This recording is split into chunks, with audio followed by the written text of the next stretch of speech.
मुझे तकरीर जो उन्वान है हुजूर चंद के बारे में कुछ लफ्ज़ पेश कर मां पेंजी तकरीर की शुरुआत ने शेर सा कंदर दुरूद उन पर सलाम उन पर यही कहना खुदा का है दुरूद उन पर सलाम उन पर यही कहना खुदा का है खुदा के बाद जो है मर्तबा सल्ले अला का है आखिरत में कामयाबी हासिल करना अल्लाह ताला इंसान के उते जीरेन माले केतरा नबी मोकलिया उन्हें अल्लाह ताला जी वही जरिए इंसान के सही रास्ता दिखारो सबने का पैरों नबी हजरत आदम अलैहिस्सलाम सबने का आखिरी नबी हजरत मुस्तफा सल्लल्लाहु अलैहि वसल्लम जन आइन सब 500 ग्राम खा पोए कोप नबी ना आयो नहीं तो 500 ग्राम जी न तो रिसालत के आखिरी समझो ने तो 500 ग्राम खत्म नबी है खत्म रसूल यानी पैगंबर नबी ने रसूल में माइक ले जो उन्हें खा पोए दुनिया में कोप नबी ना आयो नहीं तो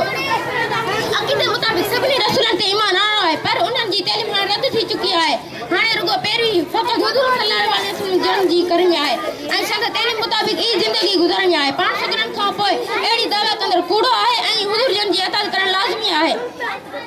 500 ग्राम ते पेरे वई घरे हजरत जिब्राइल अलैहिस्सलाम जरिए नाजिल थियो 500 ग्राम न पता थण का आगु ते विदा हुआ ऐं दुनिया ऐं कायनात जे बारे में गौर ऐं फिक्र कंदा हुआ ऐं अल्लाह ताला जी इबादत में एतिरा मसरूफ हूंदा हुआ हाणे ही शहर चई मां पंजाए वठंदमि अतर की शीशी गुलाब का फूल जन्नत का मालिक खुदा कर सुभान अल्लाह।